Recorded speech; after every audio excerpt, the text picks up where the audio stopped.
قرآن کبھی نہیں کہتا اولاد سے محبت کرو، کیونکہ یہ تو فطرت میں کرو گے، بلکہ روکتا ہے زیادہ نہ کرو۔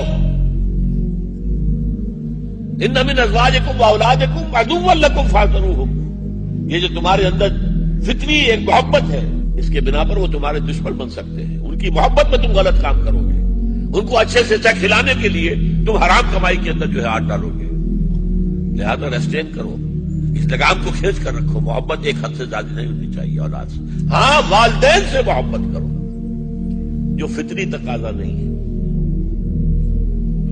یہاں تک کہا ہے دو ہی چیزیں ہیں کہ جن کو محض دیکھنے کا وہ بھی ثواب ہے، عبادت ہے۔ آپ بیٹھ کر مسجد حرام میں خانہ کعبہ کو دیکھتے رہے احترام اور تعظیم کے ساتھ، آپ کچھ نہیں کر رہے، نہ طواف کر رہے ہیں، نہ کچھ پڑھ رہے ہیں، نہ قرآن دیکھ رہے ہیں، یہ بھی عبادت ہے۔